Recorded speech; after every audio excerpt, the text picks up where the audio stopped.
I'm Megan. And I'm Kira, and we're the voices behind Two People, One Question. Our question today is, why could AI be dangerous? And our bonus question today is, why do people make YouTube videos? So today we're going to be going over different kinds of AI and why they may be dangerous to humanity and people who live in the world generally.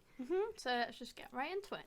So AI refers to artificial intelligence. It can also be called machine intelligence because it's generally found in machines. So basically what that means is intelligence in computers, and what we mean by intelligence is really thinking for themselves. Yes. And just like being able to do different equations, being able to hold different knowledge. Yep. It is intelligence shown by machines in contrast to natural intelligence shown by humans. So different AI are reactive machines, limited memory, theory of mind, and self-awareness. So we'll be going over these different kinds of AI in this video. So the first one we're going to get into today is reactive machines. So these are the most basic type of AI. Like if you were to think of any kind of AI, then this is generally like the simplest one, the one that you'll be able to get the most. The interesting thing about AI is that pretty much all technology is AI, because all technology has some form of intelligence, being able to like hold knowledge. So like the phone that we're recording on right now, it's AI. The computer we're reading our notes off right now, AI.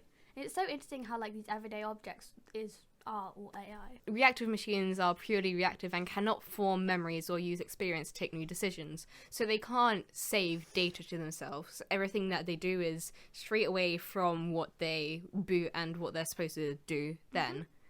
So an example of a reactive machine is the Deep Blue. It is a complex chess machine that uses technology to compete in chess matches. So this is basically when it's kind of like a machine. I'm not completely sure if it's like online or if it's like a physical machine in front of you, but basically it's able to predict moves. Well, not predict, but it's able to see moves in front of it and the best course of action it should take to win the game against a human person or another machine. Yeah.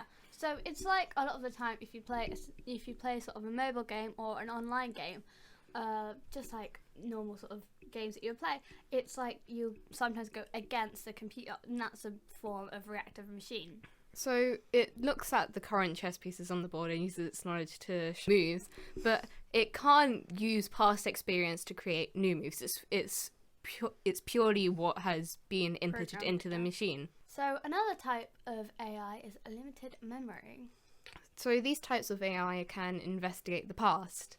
So self-driving cars are currently doing some of this. They can observe cars' speed and direction. It can't be done in one moment, but by observing things over time. So self-driving cars is a really big sort of popular form of AI that's really quite well known and known to be AI. And there's quite a bit of controversy about self-driving cars. Basically, it's just that a human could sit in the car and not do anything, and it would assess the roads, and it would be able to sense its surroundings and essentially just drive a car a lot of the time better than a human being could do, because it's not susceptible to human error. This is mainly to prevent different accidents or drunk driving. That's a big one. Yeah, it's mainly there just to keep everyone safe because, well, if it's completely programmed by AI and other AIs acting with each other, it's less likely for accidents to happen and things to go wrong. Yeah, but some controversy is that if the machine malfunctions or it breaks or something like that happens, then it could lead to a lot more damage than human error does. Because humans will naturally try and stop the thing that's happening in that moment. But if an AI breaks, then it's going on that course of action. You can't change it. Yeah. So, however, this AI is transient, which means impermanent, so it can't be saved to a library for later use. So, if it observes something on the road, then it can't use that later in its usage. So, if it were to see something like a pothole on the road and you have to drive that route again, it won't remember the pothole being there, so it will drive through it again. Or try to avoid it again, but it will have to reprogram that in its memory. Yeah, so you can't save anything, it just has to do what's happening right now and the data that it comes into at that very moment in time. So another type of AI is theory of mind. So this AI can form both representations of the world and entities in it. So it can create different, like, as it says, representations of just like anything from the tree outside our window right now or the people that live in the world just day to day. We're referencing our surroundings a lot in this podcast, and you guys can't see any of it. But just like think of like a general tree. And normally AIs can't think of like a tree in their mind, and I'm not pretty sure if this is correct, but it can form a representation of it. So this AI can understand objects, people, and creatures, and affect its behavior through it.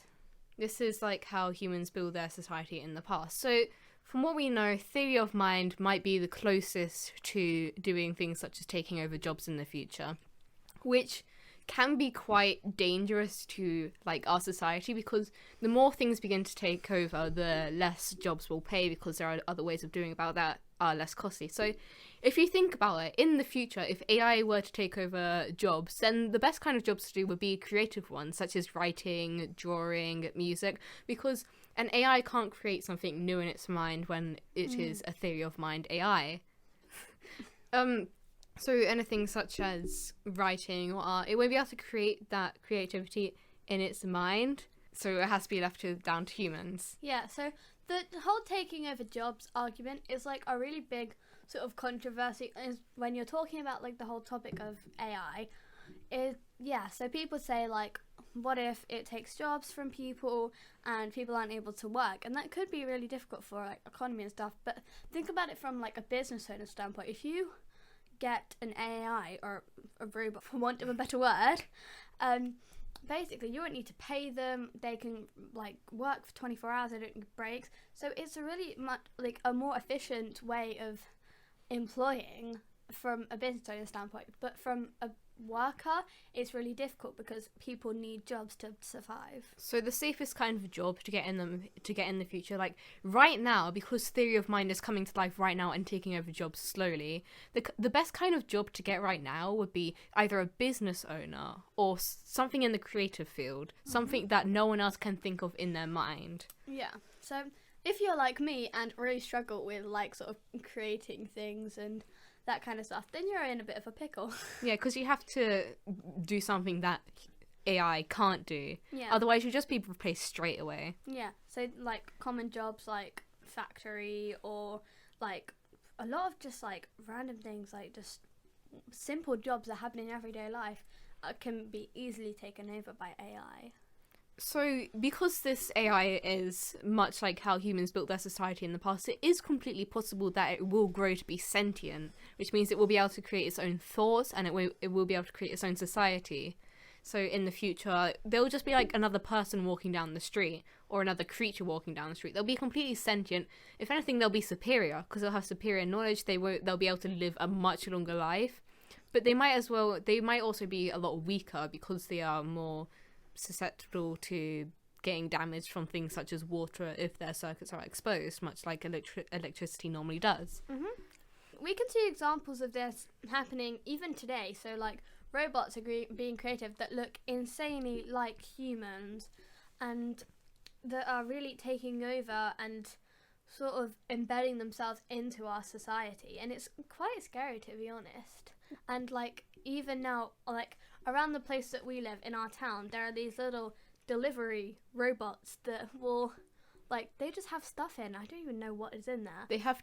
They're normally used for like different takeout foods. Yeah. So they put this in its little robot and it will just like go down the street. People can kick it, but if you try to move in front of it, then it will just go out the way. Yeah, it will either move out the way or it will stop for a second. You can kind of see different AI in stuff like Alexa or Google Plus, which is taking your voice and using commands around the house. So things that could take you a few seconds, like moving around the house, such as turning off the lights, starting to play music, you don't have to do this anymore because of Alexa. So we are becoming dependent on AI such as Alexa, because in the future, if she can do this from one place, if she's programmed into your house or things around your house, so she could very easily, if an AI was to become sentient, she could very easily take over your house. Yeah, and as we become more and more dependent on AI, so, like, we get into really difficult situations. And my brain of where the end sort of is for humanity in terms of our relationship with AI, it's just WALL-E, like the film WALL-E. You know when like all the please tell me you've seen it. I've seen it. Good. I looked at Megan then and she looked really confused and I was like, please no.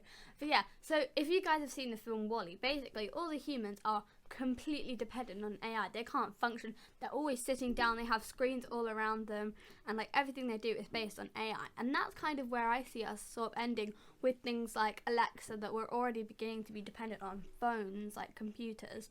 We're all sort of like dependent on it, and I feel like if it keeps progressing, we're just going to reach that point. So we really need to begin seeing how AI can be a very big problem, which if it were to get to this final phase and people were to like perfect it, it would move on to AI being something called self-awareness AI. So this is basically an extension of the theory of mind AI, where they can build representations of themselves. So to do this, AI researchers would have understood consciousness, but program it into any other entity as well. So basically, an AI researcher has to understand like how people are conscious, how they're able to create their own images in their mind, how they are able to feel, how they are able to see things, how they're able to just live their daily life without being affected by someone controlling them. And then they have to program this into another being as well, which is insanely hard, but it will be entirely possible in the future.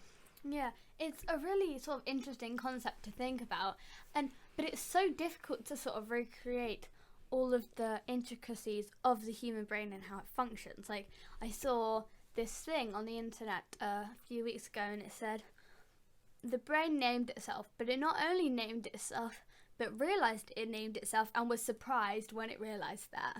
Yeah, so and that's such like an interesting sort of thing that it'd be really difficult to program into a computer. Yeah, so we're already seeing how consciousness is such a deep thing, even though we are consciousness itself. We don't understand ourselves, basically. So conscious beings are aware of themselves, they know their internal states, they are able to predict feelings of others, and they're able to read others as well. So you can see this in some AI, but they're able to use the feelings and facial expressions shown by others and use it in the future to see how they're going to react. So if an AI takes someone's as feeling bad as through like them furrowing their brow and like their eyes getting slightly watery, they'll be able to take this in and be able to predict when they're getting sad in the future. Mm-hmm. Which is almost like how people in like close friendships or close relationship with each other are able to read each other as human beings. For example, I know a lot of little intricate things about Megan that I can tell when the difference between when she's thinking and daydreaming, and like the little intricate things, and a computer can analyze you and just know that in a snap of like a finger, and like just program it into their like database and know it forever. So if you want to think about it in a good way, then you can say that all robots are little friends of yours. Or it's just this really terrifying idea that they are above us and they're going to take control of the world. So you can take it in two ways. One, that they're nice little friends that you can hang around if you treat them right. A bit like idealist right there. Yeah, if they become sentient, then you treat them right.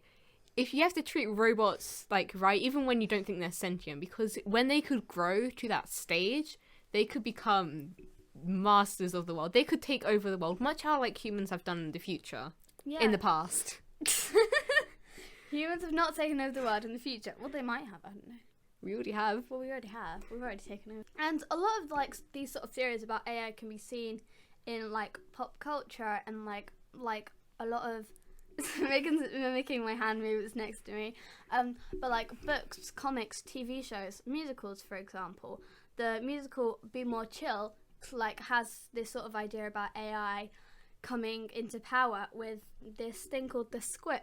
It's a small, I'm not going to quote the song, it's a small grey pill that you ingest and travels through your blood and plants in your brain and tells you what to do. I said I wasn't going to quote it and I quoted it.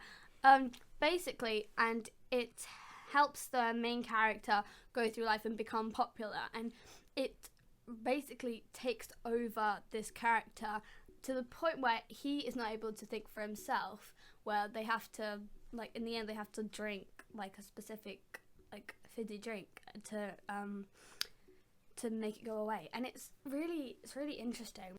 And yeah, that's I think all I'm got to say on that subject. Do you have anything else, Megan? No, let's move on to our bonus question then. Like, would you like to remind them of them? So our bonus question for today is, why do people make YouTube videos? We're going to have to cut this down quite a bit than what we'd like to because we're kind of running out of time, but we'll try to get all the points we need to in this bonus question, which we're going to remind you isn't fully researched. Well, it's not researched at all. It's just our opinion on this at the moment. But if you want to see more on it in the future, just tell us and we will. Yep, just answer the comments below and we'll be open to doing full podcasts on this with a lot more research.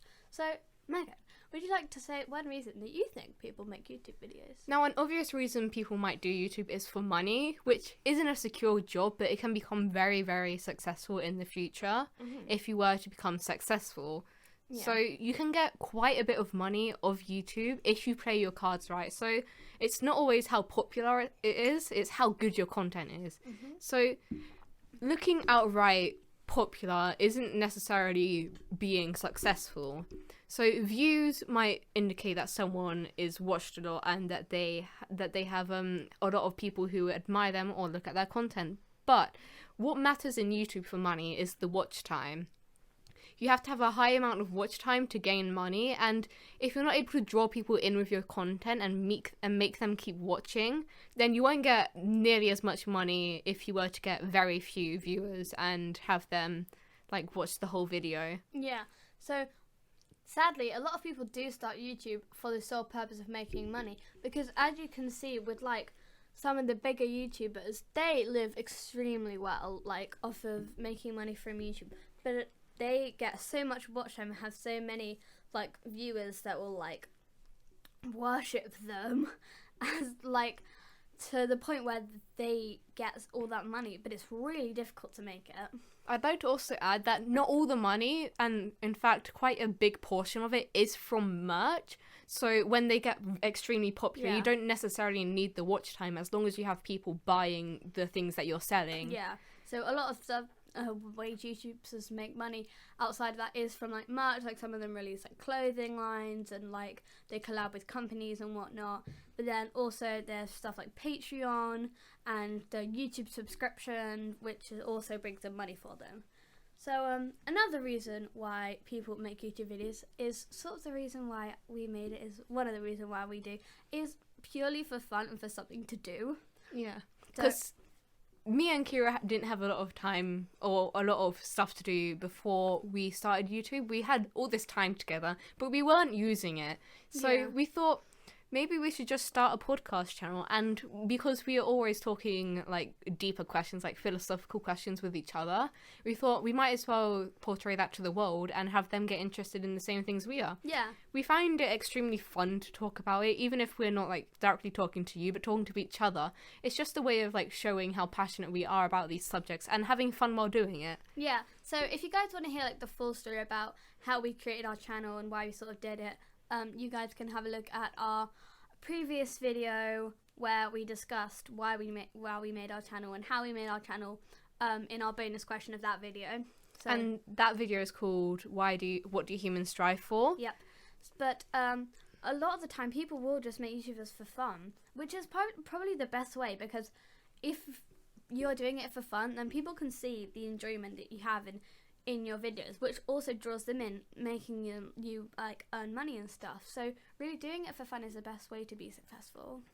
Also, YouTube can be seen as an outlet. So many people in their videos, they will talk about their personal life, and even if it's not mainly just like extremely gloat about their personal life or just like vent, you can see that like they can, a lot of stuff is raised from their chest. They get this lighter feeling in their chest because they're able to talk, even if not directly to someone, they know that someone's listening, so they're able to vent and they're able to get like a sense of relief from doing YouTube videos and talking about their daily life or daily problems. Making YouTube videos can have so many benefits on a person, like getting things off your chest, and also for us, through the kind of videos that we make in this sort of style, we've actually become really good at debating and having like conversations and discussions like in school as well. So making YouTube videos, even like vlogging, can make you more confident and better at talking to people. So it really has so many benefits. Yeah, and it just generally deepened our relationship with each other. Definitely. So having like something that we could like create and spend time on together really helped us to kind of bond a lot more. Obviously, we were definitely best friends before doing this, but we kind of having something that we created together made it so much better. Well, is there anything else you'd like to add? I don't think so. If you guys want to hear a full podcast on this bonus question, then just tell us in the comments below and we'll do some research on it and get that for you guys. Well, that concludes our podcast for today. Tell us your opinions on the subjects we've discussed today, and if you have any ideas for future questions, please tell us in the comments. We hope you enjoyed and we'll see you next time. Bye!